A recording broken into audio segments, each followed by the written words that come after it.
Hello and welcome to the Good Old Days of Radio Show. This is John Tefteller, your host, and we are here on our Tuesday programming with show number 4 with Mr. Keith Scott from Down Under in Australia. Hello there, folks. It's early morning where he is, and it's early afternoon where we are, and we're in the future, and he's in the past, or he's in the past, and we're in the future. Something like that. I don't understand all the time zones, but we are together via the miracles of the internet. Keith Scott is who I am calling for the purposes of this show the man of 1,000 voices. That's what he's known for, is doing comic voices and regular voices and all kinds of fun things in Australia and in movies in the United States, too, with Rocky and Bullwinkle and George of the Jungle and whatever else you've done here. We are taking a look at cartoon voices in vintage radio. And I'm going to throw Keith for a loop and tell him that before we do our official radio show for the day, producer Daniel has dug up something a little bit special. You may or may not have ever heard this. You can tell us now if you've heard it. But apparently, back in about 1974, a fan who was very much a fan of Daws Butler wrote a fan letter to Mr. Butler, and he got a response. And in addition to the letter that he got back from Daws Butler sent him a tape. Do you know what this is, Keith? Oh, boy, if I don't know how this would have been dug up, but if it's the one he sent me in 74... This tape was sent to Brian Kistler. Brian Kistler is the 14-year-old fan who runs a website called WalterTetley.com, dedicated to Walter Tetley and other great voices of radio. And Mr. Kistler gave us permission to use this here on the Good Old Days of Radio Show. So let's listen to that, and then you can tell me afterwards what it was, if you know. So getting back to your letter, you mentioned voices that you like that I did. You said your favorite is Captain Crunch. Well, Captain Crunch is one of my favorite characters, too, you know. Oh, yeah, that's based on it's like a much broader version of a marvelous entertainer and comedian named Charlie Butterworth. And he was very good years and years ago. But that's kind of a basis. A much broader extension is what Captain Crunch is. But here's a little poem I have for you from Captain Crunch. Little Jack Horner sat in the corner, eating his Christmas pie. Along came a spider and sat down beside him and said, pardon me, I'm in the wrong poem. Then you mentioned Hokey Wolf. The Hokey Wolf is always looking for the chickens, so the farmer won't have any chickens because Hokey Wolf will have them. And that's the way he likes it. And Ding-a-ling likes it too. But Hokey Wolf is really a bad one. Mm-hmm. And you mentioned Top Cat. Well, I don't do Top Cat. That's done by Arnold Stang. Very good comedian, a friend of mine. Well, you said which is your favorite. Well, I think it's Captain Crunch. Captain Crunch and another character that I dig very much. I don't know why. I guess it's because I can interpolate. No matter what the writer would write, I would read around the lines, and that's Mr. Jinx. Because Mr. Jinx is the kind of character who is not overly bright, but he considers himself so, you know. He thinks he is very erudite, and he has a lot of idiosyncrasies, the main one being that he likes to clobber meese with a broom. And I don't know, I just sort of get a kick out of Mr. Jinx. He makes much ado out of nothing. He can never say anything simply, you know, he has to elaborate. No, I'm Dixie. I'm one of the meese he always chases and clobbers with a broom.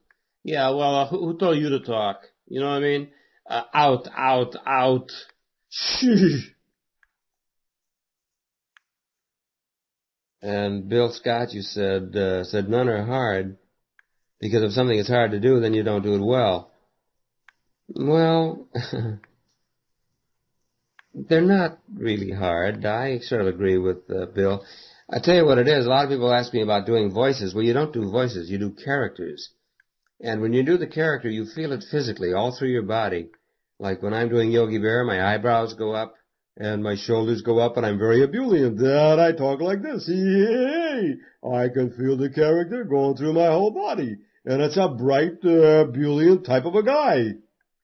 Whereas Quick Draw McGraw is a dumbbell, and he talks like that and is not overly bright at all.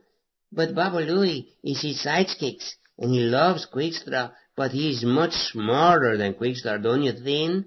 I'll do the thinning around here. Well, I feel all these things physically. I mean, if I was made up to be a Western character, not a horse, but just a Western character, I would move like Quick Draw. I'd be bow-legged, and I don't know, it'd just be a thing.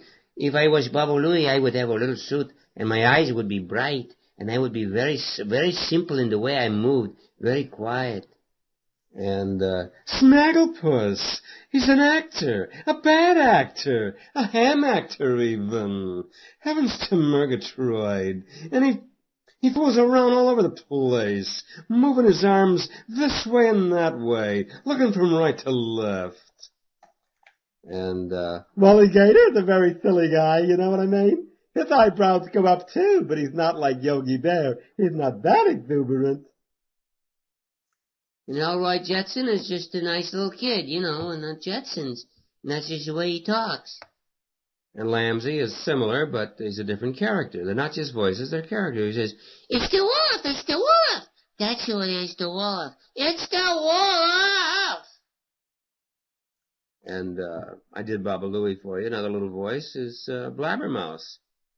This is Super Snoopin', the world's greatest private eye, and winner of this year's Modesty Award. And I'm Blabbermouth, his assistant. This is the same little voice as little Lamsley or Baba Louie, but this is the voice where I talk like this, with a thing in my cheeks, whereas Baba Louie talks Mexican, you see? That is the difference between the two of us, but basically it's on the same level. We're using the same music, but we're putting different words and different ways of talking on there. You see what I mean? And Augie Doggy. "Oh, my dear old father of the year, please let me have a horse for a friend and bring him home as a pet." So they're all in the same tone, you see, but they're different characters.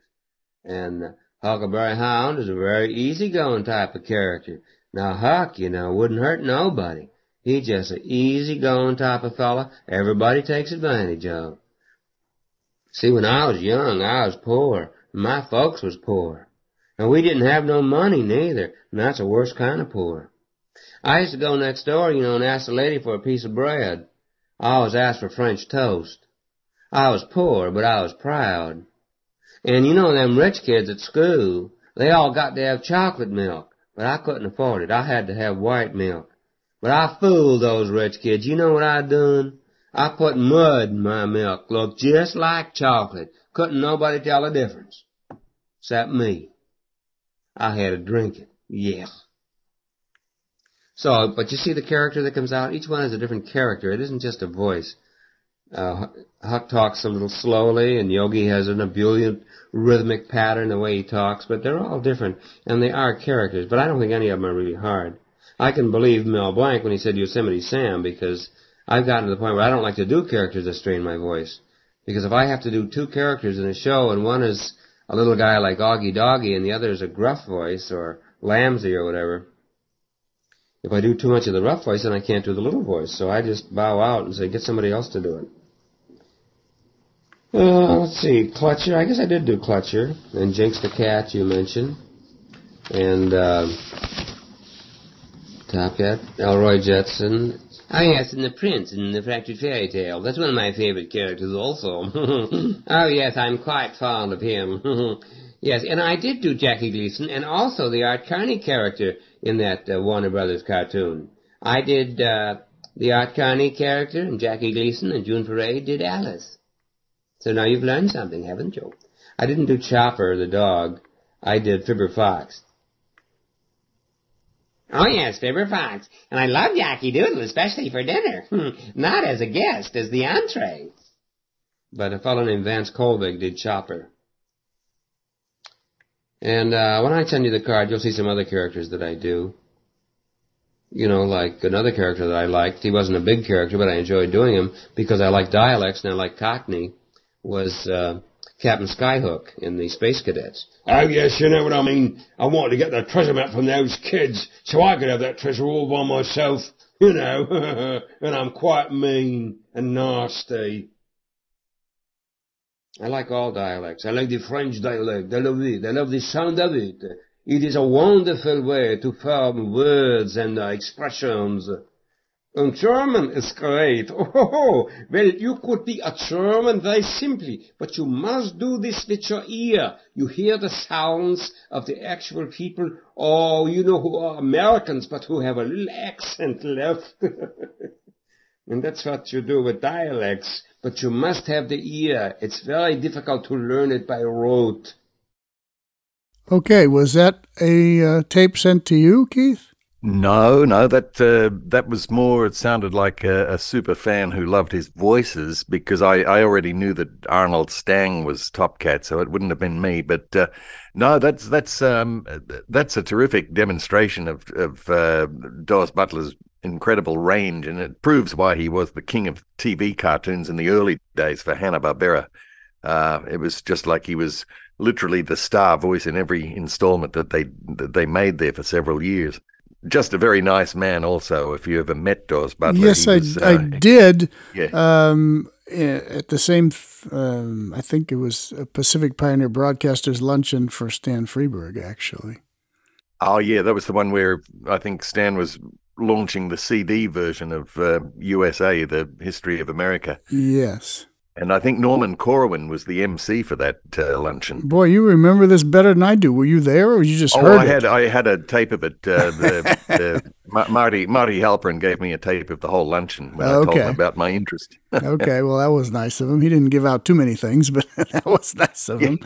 Okay, well, yeah, no, we didn't know if you'd heard that or not. I'd never heard it, and producer Daniel found it and said we should surprise you with it, and apparently it was a surprise. I think it's terrific, and Thank you, Daniel, and I think it's great, and it's very relevant to the first show that we're doing today. Okay, tell us about that. It's CBS Radio Workshop, right? Yes, as I mentioned in the preview last time, that it's kind of almost very dark humor in this, because it's a story about the most melancholy author of them all, Edgar Allan Poe, but it's done in a light, almost gothically humorous fashion. In fact, the lead character in the Poe story is called Toby Dammit, which really was a little cheeky back in those days to even use that name. Toby Dammit, okay. Yeah, but it would have been spelled Dammit. But anyway, it's filled with people who did animation work as well as radio, and this is, of course, is in the very late stages of radio. It's in the same era that the Stan Freberg show is airing in the summer of '57, and it's stars as the narrator playing Edgar Allan Poe is the great John Dehner, who, of course, was just a year away from doing his starring role on Frontier Gentlemen, the great Western series that's beloved by radio collectors. And along with him, we do have Daws Butler as the adult Toby in the story, and Eleanor Audley, who was a great character actress, and she did two leading roles in animation movies that are very important, two Disney feature films. She was the evil stepmother in Cinderella, and the crazed queen in Sleeping Beauty, and also, just a great character actress in radio. She did a lot of Escape and shows like that. Let's see, even Howard McNear is in this, who, of course, all radio buffs know as the great Doc from Gunsmoke. It's just filled with great voices. Even the little baby squeals are done by a gal called Leon Ledoux, who did the babies in the Blondie series and lots of cartoons where she did little tiny voices.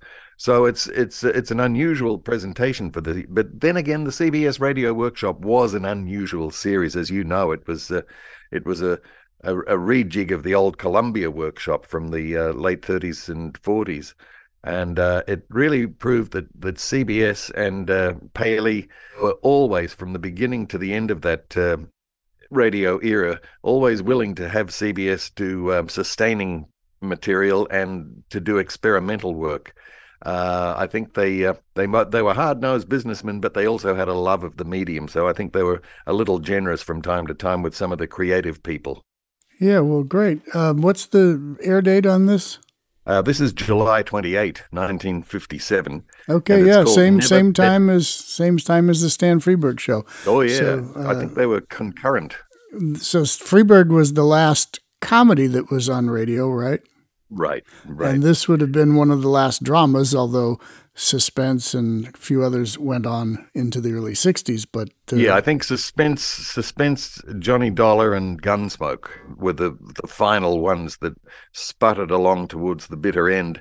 But this one was it went, I think, for almost 2 year, an almost 2 year run of just very experimental uses of radio. And I think it was this second series, once this series began in 56, was the first time. I think it might have even been the guy who instigated the series, William Frug, who came up with the now cliche line, but it's brilliant, calling radio the theater of the mind.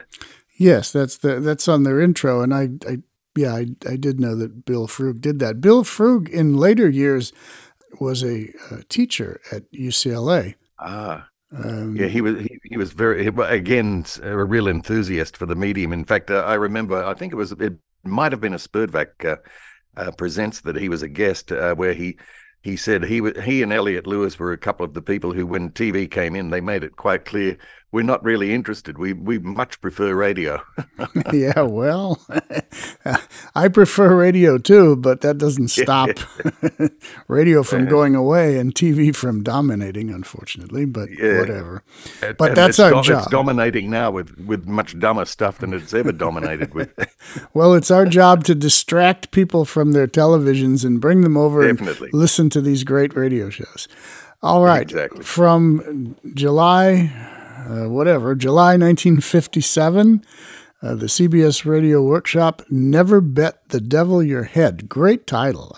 I haven't heard this, so let's listen.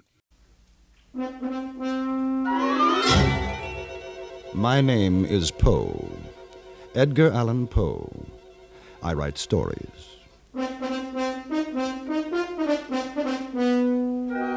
Charges have been brought against me by certain ignoramuses that I have never written a tale with a moral. By way of mitigating these ridiculous accusations, I offer the following unusual history, a history about whose moral there can be no question whatsoever.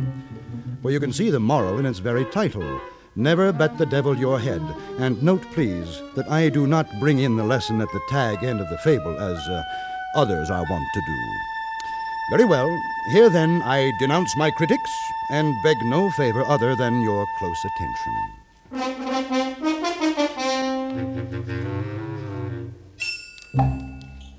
From Hollywood, the CBS Radio Workshop, dedicated to man's imagination, the theater of the mind. The world too long thought of Edgar Allan Poe as a dour misogynist who concerned himself with black cats, gold bugs, pits, pendulums, and murder. Few realize, and fewer would believe, that this man of gloom had a sense of humor. This, the workshop now seeks to prove in William N. Robeson's production of Edgar Allan Poe's satiric story, Never Bet the Devil Your Head, starring John Dehner, with music conducted by Amerigo Marino, and with Jack Johnstone as guest director.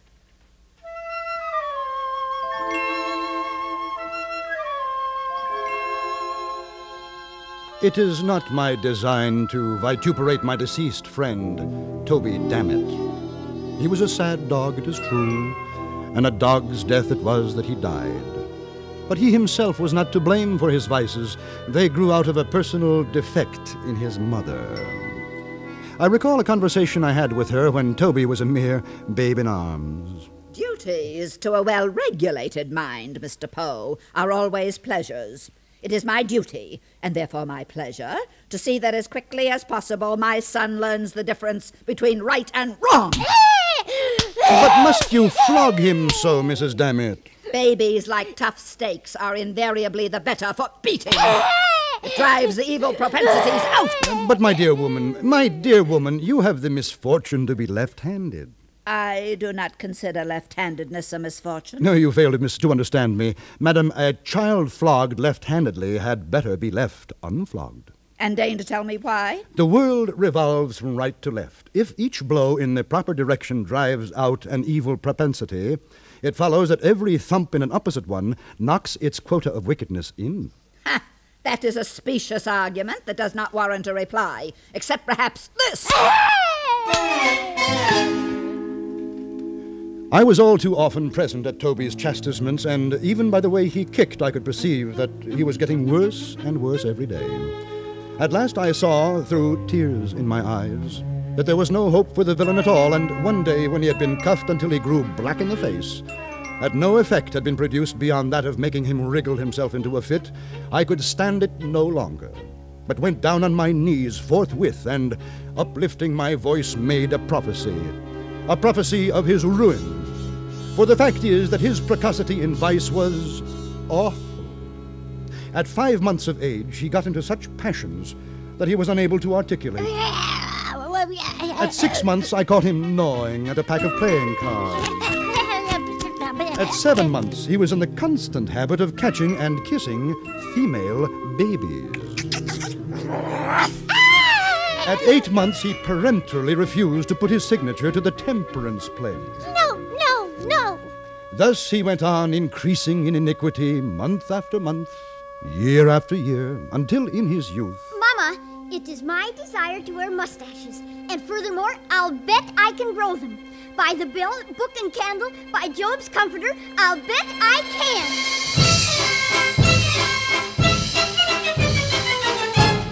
As you see, he had even contracted a propensity for cursing and swearing, and for backing his assertions with bets. Not that he actually laid wagers. No, I will do my friend the justice to say that he would as soon have laid eggs. With him the thing was a mere formula, nothing more. You see, he was detestably poor, another vice which the physical deficiency in his mother had entailed upon him. And this was the reason, no doubt, that his expletive expressions about betting seldom took a pecuniary turn. It was usually, "I'll bet you what you please," or I'll bet you what you dare," or "I'll bet you a trifle," or else, more significantly still, "I'll bet the devil my head." At all events, through this most ungentlemanly practice, the ruin which I predicted for Toby Dammit overtook him at last. For indeed the fashion had grown with his growth and strengthened with his strength, to the point that when he finally came to be a man, he could hardly utter a sentence without interlarding it with a proposition to gamble. Devil me, Mr. Poe. It is and remains my contention that these United States shall serve as an arrow to the target of liberty. My wager on that, sir. I'll bet you what you please. Toby, this habit of yours is an immoral one, and I feel constrained to tell you so. Pish-posh, Mr. Poe. It is vulgar. I beg you to believe me. Twaddle. It is discountenanced by society. I say nothing but the truth. Tush. Gambling has been forbidden by an act of Congress. I entreat you, I implore you. Utter foolishness. Then, by heaven, I shall have to knock some sense into you.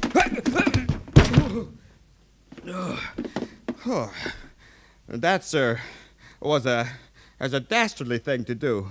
Should you venture to try such an experiment again, I shall necessarily return in kind, and you will rue the result. I'll bet the devil my head you will.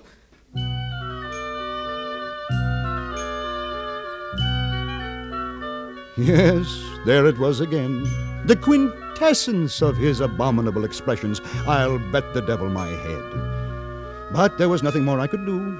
I quit the scene in desperation and in sorrow. However, I could not evade the fact that Mr. Toby Dammit's soul was in a perilous state. I resolved to bring all my eloquence into play to save it. I vowed to serve him as St. Patrick, in the Irish Chronicle, is said to have served the toad. That is to say, awaken him to a sense of his situation. So, I addressed myself to the task. I remonstrated with him, but to no purpose. I demonstrated in vain. I entreated, he smiled. I implored, he laughed. I preached, he sneered. I threatened, he swore. I pulled his nose. He blew it. And once again... I'll bet the devil my head that taught you a lesson. Toby, have you considered the gross impropriety of a man betting his brains like banknotes? Should You I? have adopted this mode of wager, I'll bet the devil my head, with a pertinacity and exclusiveness of devotion that displeases me no less than it surprises me. Now, the truth is... I'll bet the devil my head I'm going to get another lecture from you. The truth is, there is something in the air with which you are wont to give utterance to this offensive expression, something in your manner of enunciation which, for want of a more definite term, I must be permitted to call queer. Oh? It is your soul I am considering, Toby. Otherwise, you must believe this. I would not be speaking to you of these matters when I am so aware of your distaste for them. For some moments he remained silent, merely looking me inquisitively in the face, but presently he threw his head to one side and elevated his eyebrows to a great extent. Then he spread out the palms of his hands and shrugged up his shoulders. Then he winked with the right eye. He repeated the operation with the left. Then he shut them both up very tight.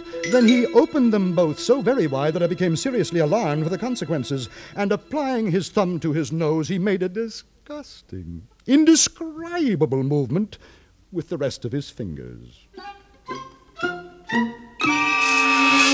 Finally, setting his arms akimbo, he condescended to reply. Mr. Poe, I would be obliged to you if you would hold your tongue. I wish none of your advice. I despise your insinuations, equivocations, adumbrations.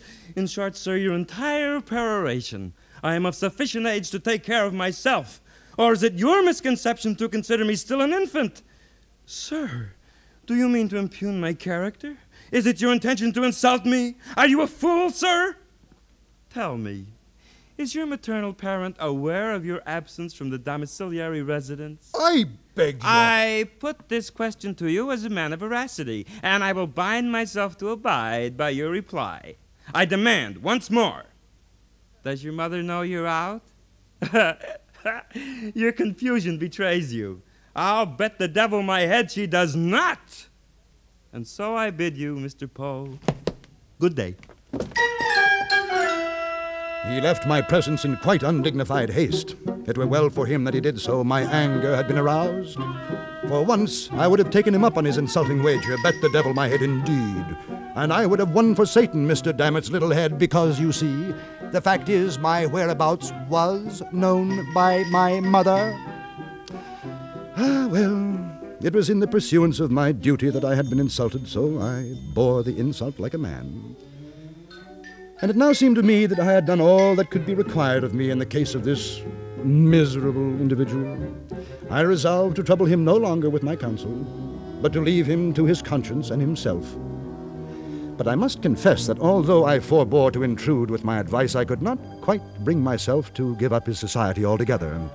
Worse, I even went so far as to humor some of his less reprehensible propensities, and there were times when I found myself lauding his wicked jokes, but with tears in my eyes, so profoundly did it grieve me to hear his evil talk.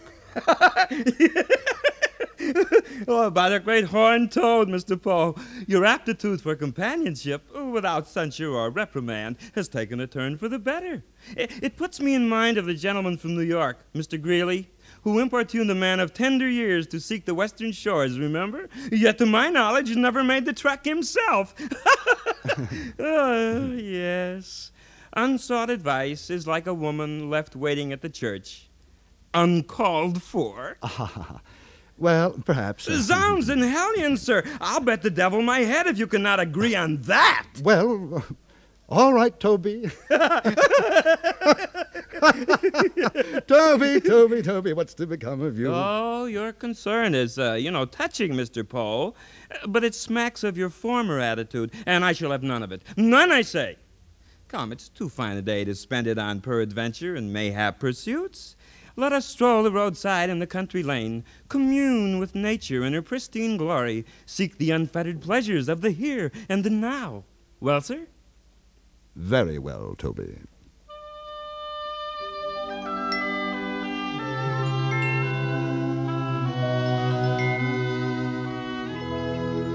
Thus it was that we strolled out together, arm in arm, our route leading us in the direction of a river.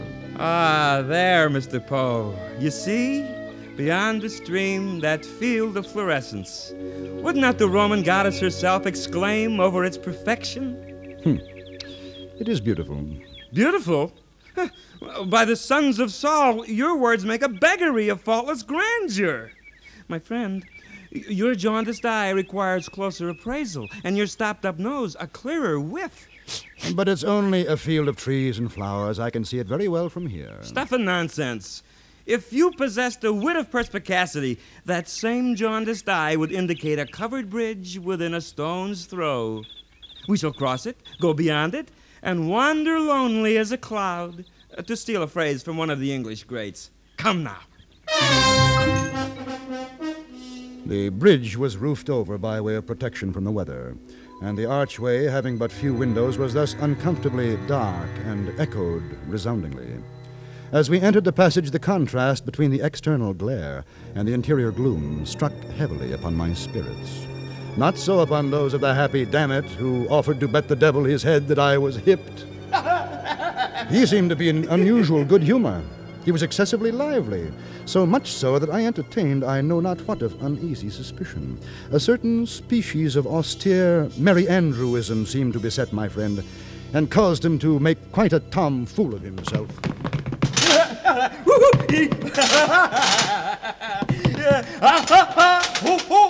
Edgar Alan Poe! Up here, on the railing. I'm a bird. I fly. Nothing would serve him but wriggling and skipping about under and over everything that came in his way, now shouting out and now lisping out all manner of odd little and big words. I really could not make up my mind whether to kick him or to pity him. Antediluvian transcendentalism! Whee! Anti-disestablishmentarianism! At length, having passed nearly across the bridge, we approached the termination of the footway when our progress was impeded by a turnstile of some height. Through this I made my way quietly, but this turn would not serve the turn of Mr. Dammit. Hold. This mechanism, Mr. Poe. Are we cattle to be impeded in this manner? It's merely a turnstile. I passed through it without It's any... merely a turnstile. Well, me, I defy it. How can you defy an inanimate object? By leaping over it.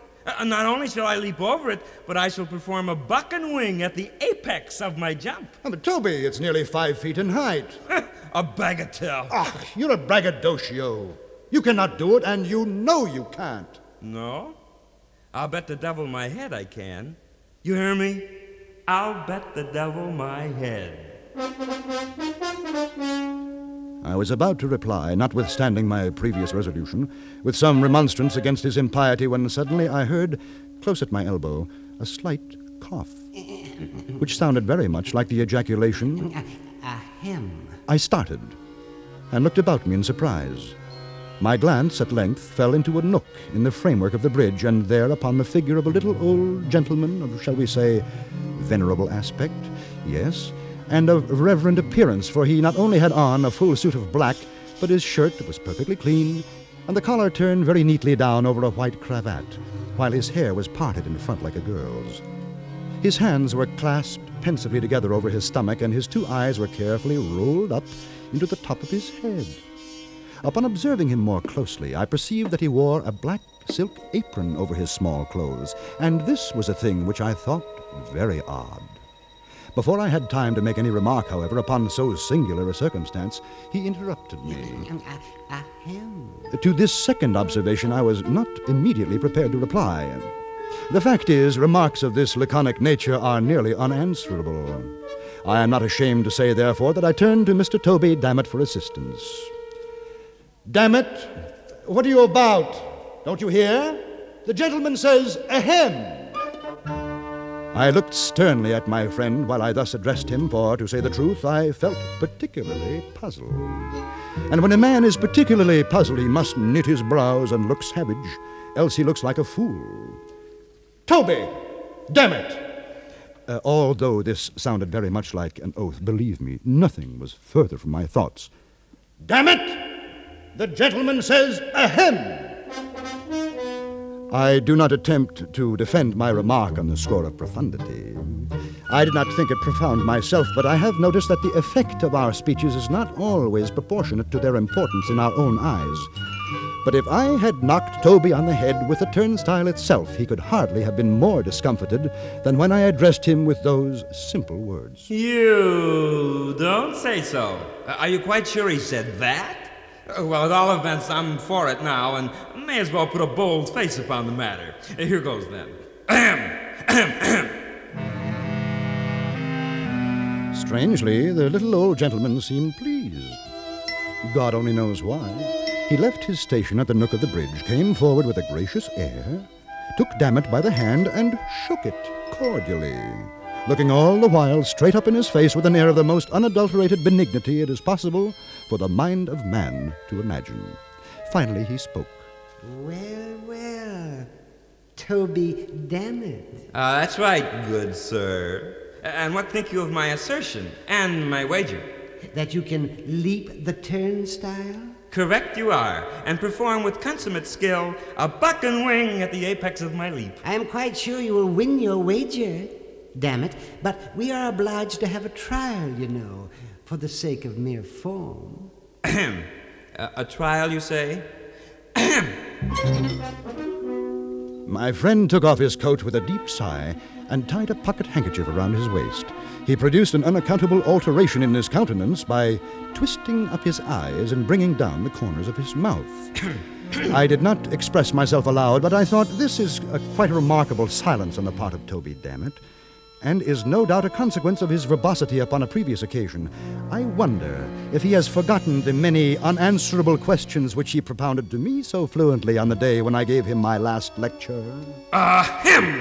The old gentleman now took him by the arm and led him more into the shade of the bridge, a few paces back from the turnstile. My good fellow, I make it a point of conscience to allow you this much run. Wait here till I take my place by the stile, so that I may see whether you go over it handsomely and don't omit any flourishes of the buck and wing. A mere form, you know. I will say 1, 2, 3, and away! And mind you start at the word away. The little gentleman stood there a moment, looking quietly at Toby as though appraising him. Then he turned, walked away, and took his position by the stile. Again he paused a moment, as if in profound reflection, then looked up and smiled very slightly, tightened the strings of his apron, and took a long, long look at Dammit. I thought to myself, what right has the old gentleman to make any other gentleman jump? Who is he? If he asks me to jump, I won't do it, and that's flat, and I don't care who the devil he is. The devil, But what I said, or what I thought, or what I heard, occupied only an instant. The black-suited little man gave the word as agreed upon. 1, 2, 3, and away! I saw Toby run nimbly and spring grandly from the floor of the bridge, cutting the most awful flourishes with his legs as he went up. I saw him high in the air, buck and winging it to admiration.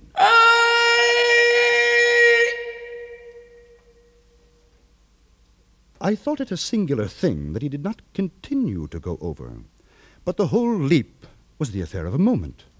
And before I had a chance to make any profound reflection, down came Mr. Dammit on the flat of his back, on the same side of the stile from which he had started. At the same instant, I saw the old gentleman running off at the top of his speed. But ere leaving us, he had caught and wrapped up in his apron something that fell heavily into it from the darkness of the arch just over the turnstile. At all this I was much astonished, but I had no leisure to think, for Mr. Dammit lay particularly still, and I concluded that his feelings had been hurt, and that he stood in need of my assistance. I hurried up to him and found that he had received what might be termed a serious injury. Quite serious. Quickly I threw open an adjacent window of the bridge, and the sad truth flashed upon me. About 5 feet above the top of the turnstile, there extended a flat iron bar that served to strengthen the structure. With the edge of this brace, it appeared evident, the neck of my unfortunate friend had come precisely in contact. And alas, the truth is, he had been deprived of his head. He did not long survive his terrible loss. Despite the efforts of the physicians, he grew worse and, at length, died. So I bedewed his grave with my tears, worked a bar sinister on his family escutcheon, and assumed the general expenses of his modest funeral. Exit Toby Dammit. Toby Dammit, a lesson to all riotous livers, and proof absolute of my initial assertion that every tale should have, must have, does have a moral.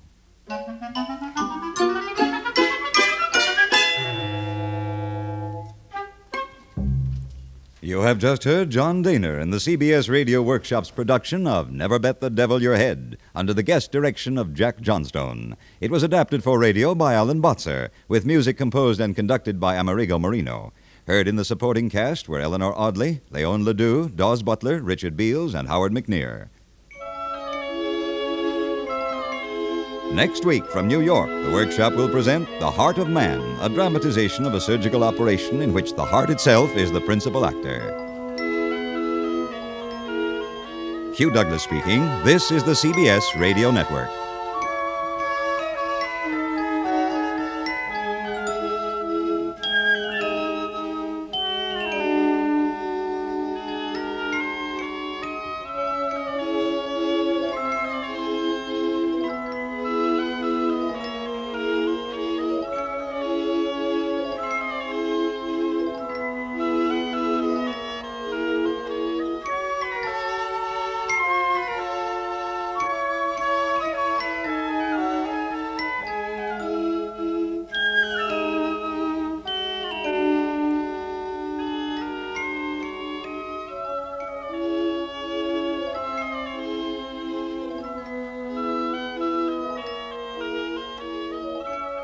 Oh, yeah, that was a charming little satirical show.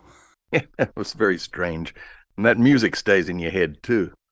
Yeah, the CBS Radio Workshop had great music in the background. They came up with a different thing for each one. That was, and the interesting thing there is it's like only 1 year from what Daws Butler was talking about. A year later, it was when Mr. Jinx, the cat, made his debut on the Huckleberry Hound show. And he used that Mr. Jinx voice for the adult Toby in that story. Yeah, he did. Like, I'll bet the devil my head I will. Oh, and also notice in that one final cartoon connection when Toby became a young boy and could talk, it was Dick Beals, who, of course, everyone remembers as Speedy Alka-Seltzer for years in commercials. Ah, okay. I think in that period, they were getting a lot of radio guys and giving them a show each. Elliot Lewis did just one on the workshop called Nightmare, and William N. Robeson, of course, was taken on as a producer of the series. But what I found interesting about the CBS Radio Workshop is that, once it got underway, they would do alternating weeks, one from New York and one from Hollywood. So it gave both coasts a lot of experimental opportunities. All right. Interesting. Before we close out here, you have an opportunity to bring up your book, Cartoon Voices of the Golden Age, and tell the listeners for this week all about that. Well, yes, this is a book for anyone who's interested in all of the people who did animation voices for the first 30 years in theatrical cartoons and who were never given screen credit, aside from Mel Blanc, who was contracted. There were so many other voices that sound familiar, but nobody knows who they were. And after 30 years of research, it resulted in this book where a lot of these people are finally named and photographs are supplied of them. It's basically a reference book that covers the history of animation, talkie animation from the sound era onwards, from 1928 right up to about 1970s, the cutoff when TV had totally taken over all animation. So it's a reference book too, because there's a volume 2 that has a filmography section with hundreds of cartoons and points out a lot of the character voices and even the roles that they played. So old-time animation buffs who also love old-time radio, consider getting this book either on bearmanormedia.com, that's the publisher, or Amazon and other of the usual outlets. Okay, well, Plug great. over. Plug over. Okay. All right. Here's a programming note. Next Tuesday is 4th of July. So we are going to pause our delving into cartoon voices for radio with our guest Keith Scott. We're going to pause that for 1 week and have a 4th of July programming for next Tuesday. And we will pick up again with Keith Scott the following Tuesday and continue on until we get to the end of the series here. So just a note, if you're wanting to hear more Keith Scott, he's not going away next week. He's just taking a quick vacation for 4th of July. So, all right. That's it for the Good Old Days of Radio show for today. Back next week with a 4th of July celebration. And, of course, don't forget our Thursday programs where we do all the weird, strange, unusual things. Suspense, Lights Out, all those fun, crazy horror shows and science fiction shows. Those are our Thursday shows, and Tuesdays are comedy, drama, and variety. And this is a series with Keith Scott on cartoon voices and radio and how they all crossed and intersected for all those years when things were great. Okay, back next week, and this is John Tefteller. Thanks to Keith Scott for appearing on the show again. Keith will be back in 2 weeks, and we'll have more. So until then, goodbye.